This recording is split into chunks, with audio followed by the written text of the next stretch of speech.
Hello friends, welcome to TechUpdate classes. My name is Krishan Kumar Gupta and in this course of Industry Engineering, today we are going to start statistical quality control. Okay, look, first let's understand what is quality. Quality is defined as the best for fitness of shoes. Means अगर हम इसको थोड़ा और अच्छे से समझें, किस purpose के लिए आपने जो प्रोडक्ट बनाया है, if it is functioning that, then it is good of good quality. Okay, the product for which purpose it is meant, then and it is functioning for that, then the quality of that product is good, right?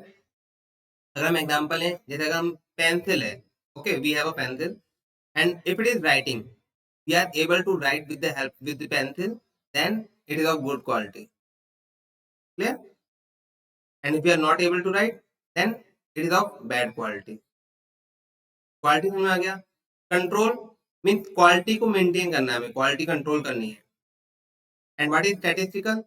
Statistical means data interpretation, data collection, and then we will interpret and analyze the data. With the help of data, we will control the quality of the product. Clear? Okay. Now, what is cost of quality? Quality maintain करने में जो cost आती है, वो उसको हम बोलते हैं कॉस्ट ऑफ क्वालिटी. तो हम डिफाइन करें, अगर कैटेगराइज करें, तो फेलियर कॉस्ट, अप्रेजल कॉस्ट और प्रिवेंटिव कॉस्ट, तीन टाइप की कॉस्ट होती हैं. फेलियर कॉस्ट क्या होती है? अगर आपने कोई डिफेक्टिव प्रोडक्ट बन गया, आपकी ऑर्गेनाइजेशन में कोई डिफेक्टिव प्रोडक्ट बन गया, that cost associate the cost associated with that product will be failure cost. Okay, cost associated with the defective product is called failure cost.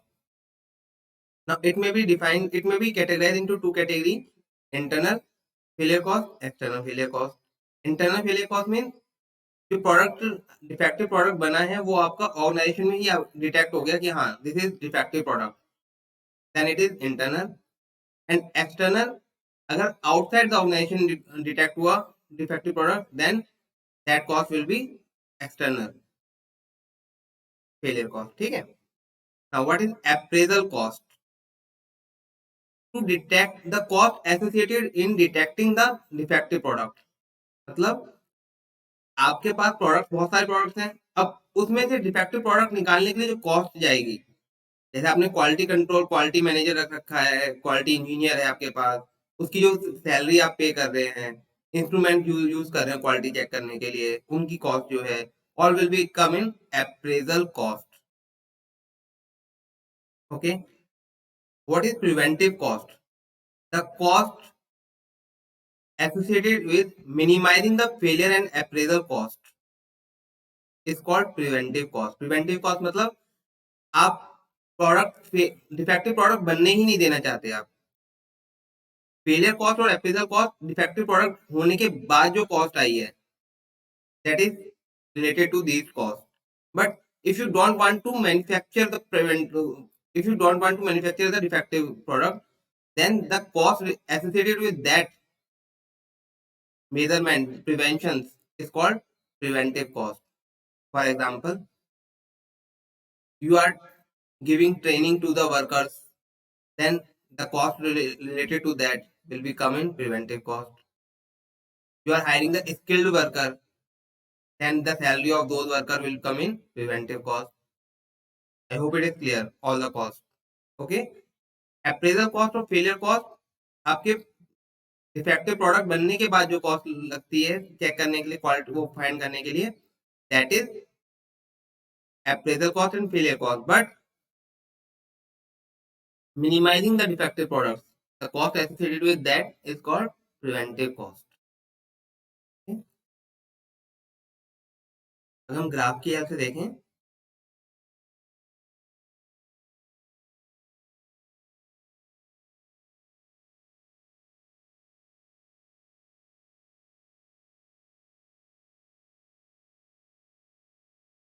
Vertical axis पहले आएगा cost of quality, cost of quality,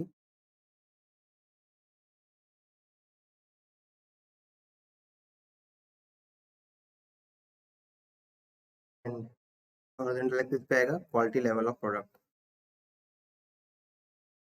quality level of product.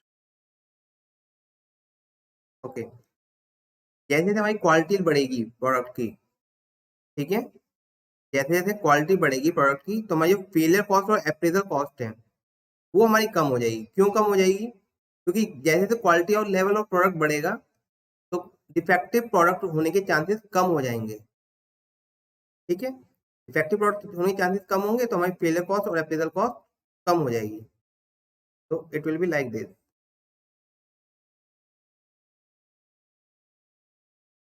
Okay, this is failure cost and appraisal cost here and appraisal cost.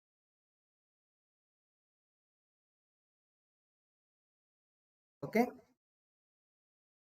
now quality level product मान लीजिए बहुत कम है, बहुत कम है, तो preventive cost इसका मतलब आपने कुछ प्रिवेंशन ही ले रहे हैं आप, तो we can say preventive cost will be minimize at low quality level, and if you are taking very high precautions, if you are investing in that, then the product will be of high level of quality. मतलब जैसे जैसे आपकी quality बढ़ेगी वैसे वैसे preventive cost बढ़ेगी। It will be like this.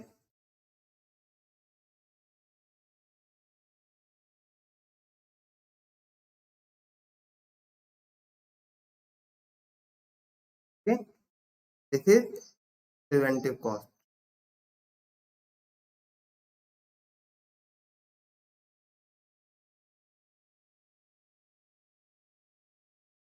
So I can say at this level there will be cost of quality which will be minimized at this level if we are using both.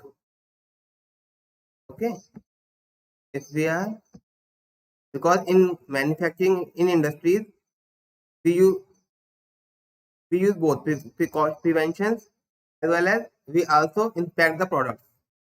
हम prevention भी लेते हैं कि हमारी cost वो product defective ना बने, और उसके बाद भी मैन्युफैक्चरिंग के बाद हम इंस्पेक्शन भी करते हैं कि कोई प्रोडक्ट हमारी गलती से डिफेक्टिव तो नहीं बन गया है। तो total cost will B combination of both, total cost will be combination of both.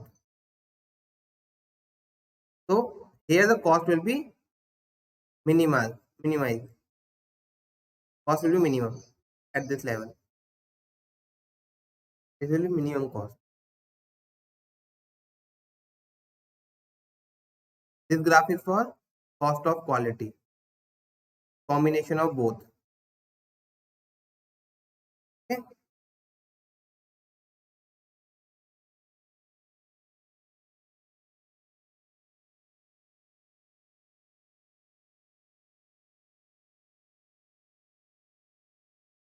right, and this is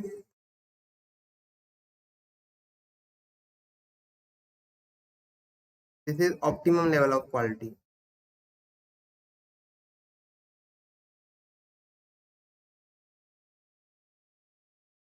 This is optimum level that you should maintain.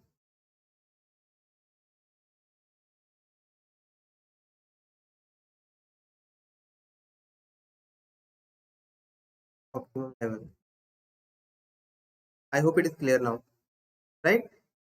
Failure cost and appraisal cost will decrease with the increased level of quality, and preventive cost will increase with the increased level of quality. Okay, and total cost of quality will be combination of both. Now next is value of quality. देखिए, what is value of quality? It is the direct and indirect gain,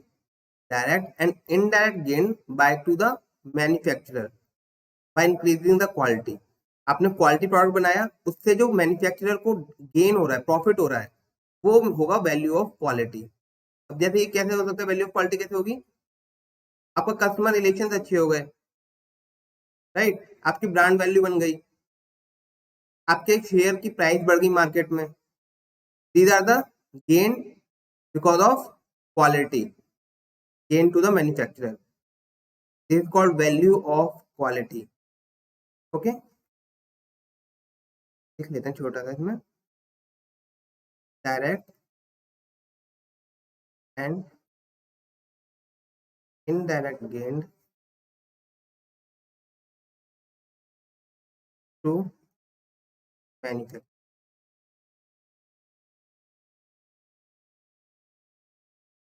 okay, this is called value of quality. Now statistical quality control, word का मतलब हम समझ चुके हैं, ठीक है। Use of statistical method का यूज करते हैं monitoring and maintaining the quality of products and services. Product की क्वालिटी और को मेंटेन करने के लिए हम स्टैटिस्टिकल मेथड यूज करते हैं। इसके अंदर दो टाइप के मेथड पढ़ेंगे हम। First one is statistical process control and second is acceptance sampling. One by one समझते हैं स्टैटिस्टिकल प्रोसेस कंट्रोल क्या है। इसमें हम ग्राफिकल यूज करेंगे, चार्ट वगैरह चेक करेंगे हम। चार्ट की हेल्प से हम चेक करेंगे whether the product is defective और नॉट। Okay, now variation. देखिए कभी भी आप जब प्रोडक्ट बनाते हैं तो आप स्टैंडर्ड साइज का प्रोडक्ट नहीं बनाते। हर बार आप सोचो कि ओके जैसे कंसीडर इट इज 10 mm का कोई आपको प्रोडक्ट बनाना है साइज का, तो आप जब भी प्रोडक्ट बनाओगे तो हमेशा आप 10 mm एग्जैक्ट 10 mm का प्रोडक्ट नहीं बना सकते। There will be some variation. Okay, what are the causes of that variation? It is categorized in two category. First one is chances of common variation which are difficult to trace and difficult to control. Okay, chance variation are difficult to trace. किस वजह से हो रहा है ये पता नहीं चल पाता हमें। It may be due to some environmental condition और may be due to some machine problem which we are unable to detect. Okay, assignable cause, easy to trace and control. बहुत इजी है ट्रेस करना, control करना। मान लीजिए tool wear हो गया, tool टूट गया जिसकी वजह से हमारा खराब आ रहा है, वेरिएशन आ रही है, तो हम देख सकते हैं ओके टूल वियर हो गया, इसको चेंज कर देते हैं, इसको ठीक करेक्ट कर देते हैं, राइट। तो assignable cause is are easy to trace and control and chances variation are difficult to trace and control. Clear? नहीं, कंट्रोल चार्ट जो होगा आपका वो कुछ इस तरीके से दिखाई देगा, ठीक है। This is central line. Central line mean mean of that. This is upper control limit, this is lower control limit. Clear? Control limit क्यों कह रहे हैं हम? क्योंकि ये हमारे लेवल हैं कि इससे ऊपर का, अगर अपर कंट्रोल लिमिट से हमारे ज्यादा का लेवल पे कोई प्रोडक्ट आता है, that will be known as, that will be called defective product. Similarly if it is less than the value of this lower control limit, then it will be defective product. That's why it is called control limit. Limit का मतलब the product should be in within this limit. Clear? Now these are the variations within this limit. There are the variation. Okay, for example, consider this is 50 mm and this is 50.2 and this is 49.8. तो product जो आप बनाओगे कोई 49.8 का बनेगा, कोई 49.81, 49.82, 49.83, 49.89, तो या 50.1, 50.11, 50.12, 50.06, 50.09, इस तरह के एग्जैक्ट प्रोडक्ट हर बार बनना डिफिकल्ट है, ठीक है। तो कुछ वेरिएशन रहती हैं। तो जो ये वेरिएशन है, these are chance cause of variation, इनको हम डिटेक्ट करना डिफिकल्ट है, ठीक है। Chance variation are difficult to trace, तो इतना वेरिएशन तो रहेगा। इससे ऊपर असाइनेबल कॉज ऑफ वेरिएशन है जिसको हम इजीली ट्रेस कर लेते हैं, इजीली डिटेक्ट कर लेते हैं, इसलिए इसके ऊपर की जो वेरिएशन है उसको हम कंट्रोल कर सकते हैं। इसलिए हम जो चाहते हैं कि प्रोडक्ट हमारे बने वो इस लिमिट में ही बने, इससे ज्यादा वेरिएशन कंट्रोल कर नहीं पाते हम, क्योंकि ये because of chance causes. Clear? ये हमारा नॉर्मल डिस्ट्रीब्यूशन कर्व है जो बना हुआ है। तो जो मैक्सिमम लेवल मैक्सिमम प्रोडक्ट बनेंगे वो आपके इस लेवल पे सेंट्रल लाइन पे बनेंगे, और उसके बाद कुछ प्रोडक्ट्स हमारे इस अपर लाइन में होंगे, कुछ लोअर साइड होंगे। Clear? This is normal distribution curve. Okay, now this is plus minus sigma. Sigma is use for standard deviation, जो वेरिएशन आ रही है आपकी मीन लाइन से, that is called standard deviation. Now plus minus sigma mean इस तरफ sigma, right side में mean के sigma, और लेफ्ट साइड भी सिग्मा है। ये ब्लैक कलर की लाइन है, this is called mean line, ये आपकी मीन लाइन है या फिर कॉल्ड सेंट्रल लाइन है। ठीक है, नाउ दिस एरिया, इस एरिया के अंदर कितने प्रोडक्ट्स होंगे? 68.3% आपके गुड प्रोडक्ट होंगे इस एरिया में। जो एरिया लाई करेगा that is called 68.3%। Similarly blue colour से आपको शो हो रहा है plus minus 2 sigma, plus minus 2 sigma will represent 95.4% products and plus minus 3 sigma will represent 99.74% products। इसका मतलब अगर हम प्लस माइनस 3 सिग्मा मतलब टोटल 6 सिग्मा, अगर हम 6 सिग्मा फॉलो कर रहे हैं तो हमारे 99.74% products will be of good quality, the remaining will be of bad quality. Means 3 out of 1000, 2.7 आता है एग्जैक्टली अगर कहें तो। अगर इसको हम इंटीजर करेंगे correct, then 3 out of 1000 will be defective, 3 out of 1000 will be defective. जो मोस्टली ऑर्गेनाइजेशन में फॉलो होता है that is this plus minus 3 sigma mean 6 sigma method. Okay, 3 out of 1000 will be defective in this. Okay, now types of control chart. अब control chart हमने पढ़ लिया, लेकिन control chart कितने टाइप के हैं वो पढ़ लेते हैं। 2 टाइप के हैं हमारे पास, variable control chart, attribute control chart. Variable control chart में वो होते हैं जिनको हम डाटा की फॉर्म में ले सकते हैं, जैसे हाइट हो गई, फ्रैक्शन और डेसिमल की फॉर्म में जो आ सकते हैं, जिनको मेजर किया जा सकता है। Okay, the data that can be measured in the form of fractions और decimal like height, weight. Okay, these are called variable. Attribute means that can be counted. For example, it is pass or fail. Like marks are variable. अगर आपके students के marks count किए जाए, class के marks कितने हैं, that is variable. But pass और fail, it is attribute. Good और bad, it is attribute. Effective और good product, that is attribute. So which cannot be measured in fraction and only counted are called attribute control chart. तो 2 type के chart पढ़ेंगे हम, variable control chart, attribute control. ठीक है, उनको categorise किया अगर हमने, और तो वेरिएबल कंट्रोल चार्ट को 2 पार्ट्स में हमारे कोर्स में, एवरेज चार्ट, रेंज चार्ट। ठीक है, और चार्ट फॉर एट्रीब्यूट को अगेन डिफेक्टिव किए, chart for defective item, chart for defective per unit. Defective item में fraction defective and number of defective. Effect per unit में constant sample C chart and U chart. मतलब 6 chart पढ़ेंगे हम, X bar chart, R chart, P chart, NP chart, C chart and U chart. Okay, चलिए तो पहले हम 2 chart for variable पढ़ लेते हैं।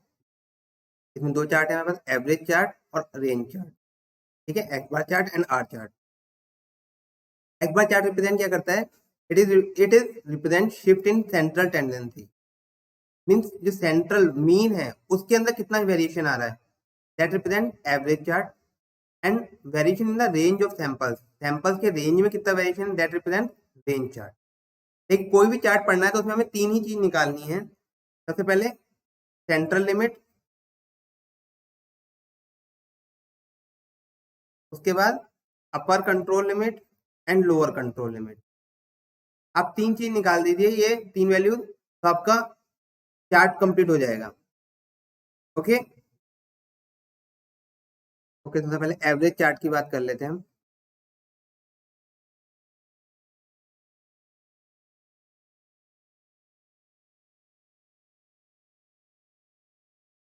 एवरेज चार्ट की बात,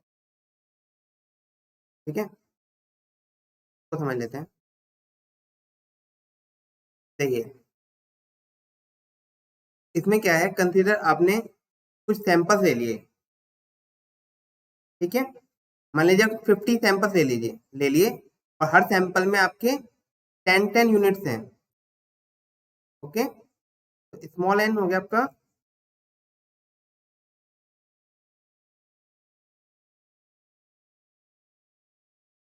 here small n is 10 units, and capital N is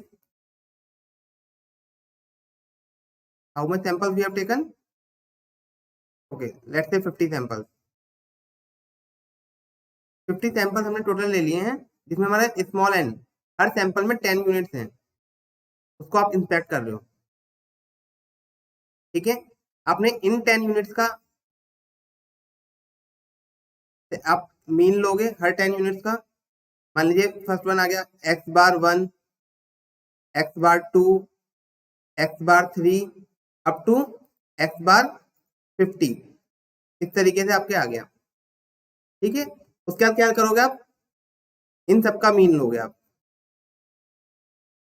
x double bar, which will be x1 bar plus x2 bar plus x3 bar up to xn bar divided by capital N. This will be central limit for x bar chart. Okay, central limit will be double x bar. Now upper control limit.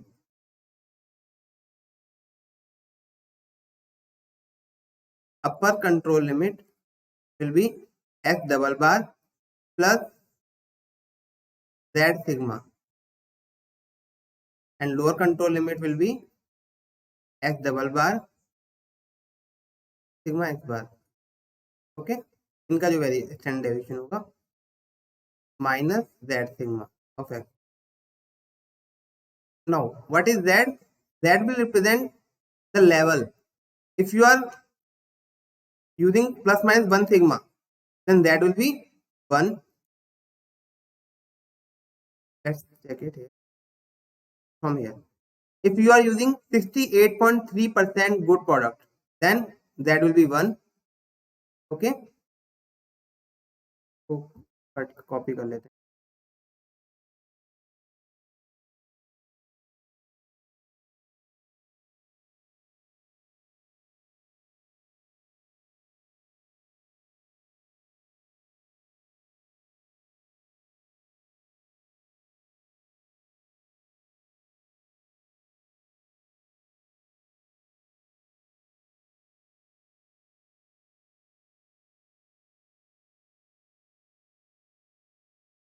जो z की value होगी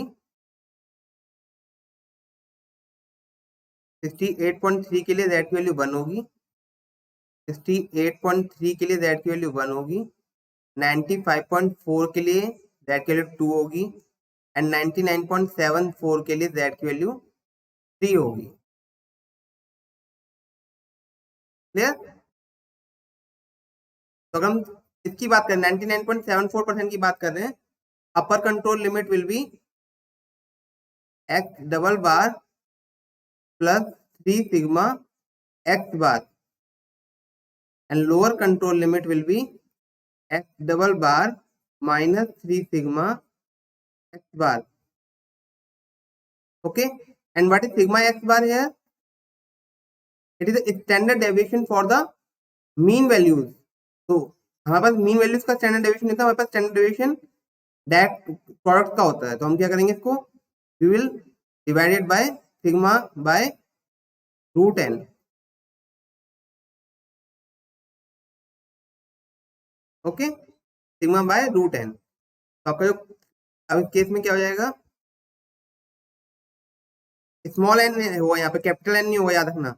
small N जैसे यहाँ पे 10 था, it will be small n. So here central limit will be capital X double bar, upper control limit will be X double bar plus 3 sigma by root n, and lower control limit will be X double bar minus 3 sigma by root n. अगर आपके जो products आपने manufacture किया है, आप ये graph represent कर दोगे, और जब ये प्रोडक्ट्स आपने अगर इस रेंज में आते हैं, अपर कंट्रोल लिमिट और लोअर कंट्रोल लिमिट में आ जाता है अगर आपका product, then it will be good product, and if it is out of this limit then it is bad product और defective product. Clear? Now let's check range chart.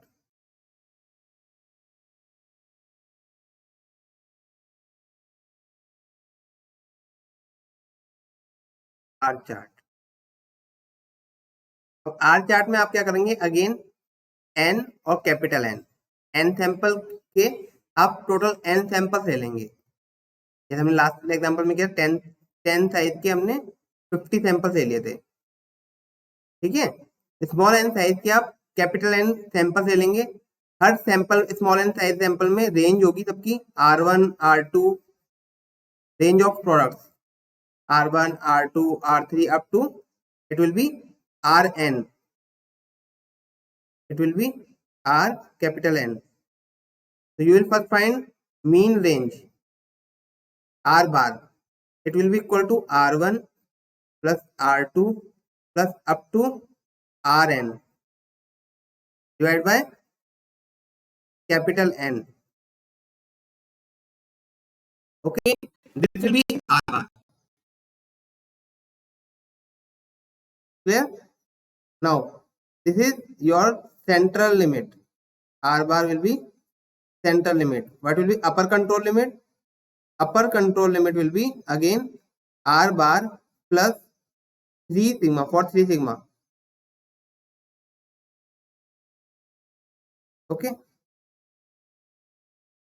here 3 sigma of range, and lower control limit will be R bar minus 3 sigma of range. This can be written as R bar plus 3 sigma, एक parameter constant multiply करते हैं D3 इसमें। Okay, तो sigma we can find but sigma R we can not find, तो 3 sigma D3 हमने T3 एक multiple कर दिया। Similarly here it will B R bar minus 3 sigma T3. Okay, एक और रिलेशन याद कर लो यहाँ से, R bar is equal to sigma D2। लोग ये D2 D3 ये कांस्टेंट है, ये आपको गिवन होंगे। ओके, सिग्मा निकालने के लिए एक फॉर्मूला हमने यहाँ से ड्राइव कर लिया, D2 आपको गिवन होगा तो आप R bar by R bar आप कैलकुलेट कर सकते हो यहाँ से, उसको आप D2 से डिवाइड कर दो तो आपका सिग्मा आ जाएगा। ओके, ये आप सिग्मा आप यहाँ पे पीछे एक्स बार चार्ट में भी यूज कर सकते हो, अगर इन केस आपको नहीं गिवन है वहाँ पे ये सिग्मा, आपको यहाँ पे सिग्मा रिक्वायरमेंट है तो आप सिग्मा यहाँ से यूज कर सकते हो, ये कैलकुलेट करके R bar equal to sigma D2, तो यहाँ से आप सिग्मा निकाल लोगे R बार बाय D2, आपका यहाँ से आ जाएगा sigma will B R bar divide bye D2। Clear? यहाँ से सिग्मा आ जाएगा आपका, ये सिग्मा आप यूज कर लोगे, यहाँ पे भी D2 D3 ये सब गिवन होंगे आपको। तो अगर मैं इसको कोशिश करूँ, इसको मैं रीराइट करूं अगेन, नेक्स्ट पेज पे देख लेते हैं। अपर कंट्रोल लिमिट हमारा क्या था, it was R bar plus 3 sigma D3, और D3 को मैं ले सकता हूँ R bar by D2, R bar by D2, तो ये हो जाएगा R बार कॉमन ले लोगे 1 plus 3 D3 by D2। Similarly, lower control limit will be R bar 1 minus 3 D3 by D2। तो इसको मैं लिख सकता हूं, एक कैपिटल न्यू टर्म जनरेट कर लेते हैं हम, D4 R bar and it will be D3 R bar, capital D3। जो आपको क्वेश्चन में गिवन होगा वो होगा, आपको D2 गिवन होगा small D2, capital D3 given होगा, कैपिटल D4 गिवन होगा। It depends on the sample size, इनकी जो वैल्यूज होती हैं डिपेंड्स होती हैं सैंपल साइज पे, depends upon sample size. Sample size क्या है, स्मॉल एन, इस पे डिपेंड करती है आपकी वैल्यू D3 D4 और D2 की। यहां से आप सॉल्व करोगे questions. I hope it is clear now. X bar chart और आर चार्ट, राइट। एक क्वेश्चन देख लेते हैं, यहां से समझ में आ जाएगा। Following data give reading for 10 samples for size 8 each, मतलब कैपिटल एन आपका 10 है यहाँ पे और स्मॉल एन आपका 8 है। Draw the control chart for mean and range. Control chart बनाना है। कंट्रोल चार्ट के लिए आपको क्या है, सेंट्रल लिमिट चाहिए, अपर कंट्रोल लिमिट चाहिए और लोअर कंट्रोल लिमिट चाहिए। ठीक है। मीन और रेंज के लिए मतलब एक्स बार, मीन मतलब एक्स बार, आपको एक्स बार चार्ट बनाना है और आर चार्ट बनाना है। क्लियर। ये टेबल गिवन है आपको सैंपल की। फर्स्ट सैंपल जो फर्स्ट 10 सैंपल है टोटल, तो फर्स्ट सैंपल का जो मीन आया 5.4, सेकंड का 5.1, सिमिलरली 10 का 5.2। रेंज दे रखी है, फर्स्ट सैंपल की रेंज 0.4 है, सेकंड सैंपल की रेंज 0.7 है, इस तरीके 10 सैंपल की रेंज 0.6 है, सबकी रेंज गिवन है। ठीक है। For small N equal to 8, आपका D2, D3, D4 जो मैंने आपको बोला था वो गिवन है, तो यहाँ से आप सॉल्व कर लेंगे। ठीक है। कैपिटल एक्स बार चार्ट अगर आपको बनाना है, सबसे पहले तो एक्स, कैपिटल एक्स निकाल लो, तो एक्स डबल बार निकालो, X bar 1, X 2 bar, X 3 bar, up to X 10 bar, divide by capital 10, ये निकाल लीजिए। आर बार निकाल लीजिए, R1 plus R2 plus R3 up to R10, इसको सॉल्व कीजिए, divide by capital 10, sorry capital N which is 10। ये values बताइए जल्दी से कमेंट करके, क्या आएंगी वैल्यूज। ये आपका आ जाएगा 5.1 और ये आ जाएगा आपका 0.65। यहाँ से आप सिग्मा निकाल लेंगे, sigma will be R bar by D2 आपको गिवन है, ये 0.65 डिवाइड बाय D2 कितना गिवन है आपको 2.847, 2.847। क्लियर। तो यहाँ से आप अपर कंट्रोल लिमिट भी निकाल लीजिए, देख लेते हैं। एक्स बार चार्ट के लिए सेंट्रल लिमिट होगी आपकी X double bar which is 5.1, पर control limit will be X double bar plus 3 sigma by root N, हो जाएगा आपका 5.1 प्लस 3 सिग्मा, सिग्मा क्या है आपका 0.65 divide by 0.65 divide by 0.847, right. N कितना है यहाँ पे हमारे पास, N is 8, small N is 8।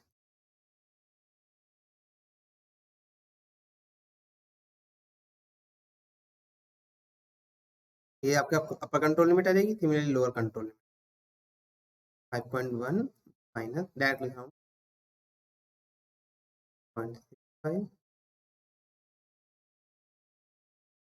2 point value करें।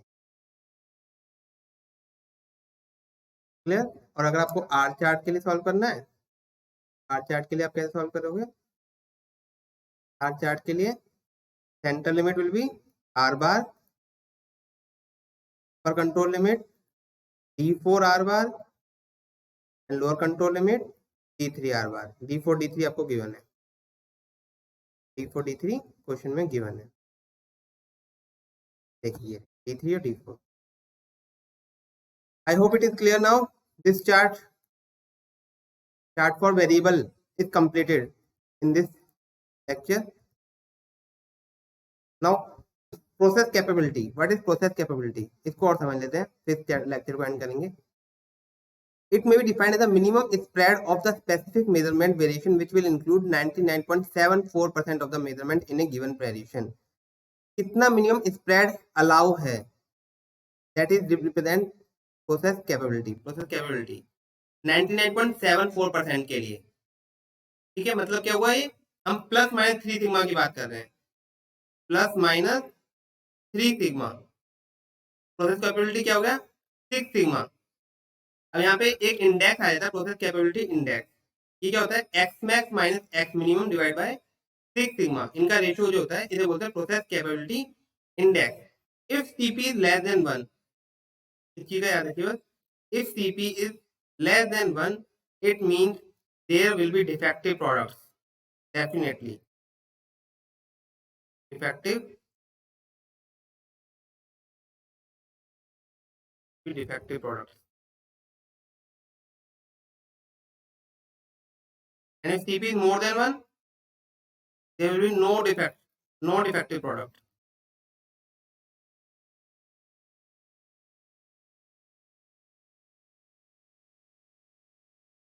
And TP is equal to 1 means we are on the limit of this. Okay, so this is called process capability. GATE में question आया हुआ है 2 नंबर में, ये क्वेश्चन प्रोसेस कैपेबिलिटी डिफाइन करने निकालने के लिए आपको एक्स मैक्स गिवन था, इंडेक्स निकालने के लिए, sorry x max x minimum और सिग्मा गिवन था। आपको क्वेश्चन में बस ये फॉर्मूला रेशियो निकालना था, 2 नंबर दी के थे इसमें। तो बहुत इजी क्वेश्चन है, आपको पता होना चाहिए, बस फॉर्मूला याद रखो, आंसर आएगा, डेफिनेटली आएगा। ठीक है, मार्क्स बहुत प्यार से मार्क्स मिलेंगे आपको इस सब्जेक्ट में। बहुत इजी सब्जेक्ट है, आपको बिल्कुल भी स्किप नहीं करना है सब्जेक्ट को। ठीक है, आज की क्लास में हम इतना ही कर रहे हैं। अगर आपने प्रीवियस लेक्चर नहीं देखे हैं तो प्लेलिस्ट में जाके प्रीवियस लेक्चर को देख लीजिए, और अगर कोई भी डाउट होता है तो डिस्क्रिप्शन बॉक्स में टेलीग्राम चैनल का लिंक गिवन है, उस टेलीग्राम चैनल में पोस्ट कर सकते हैं आप डाउट्स अपने। ओके।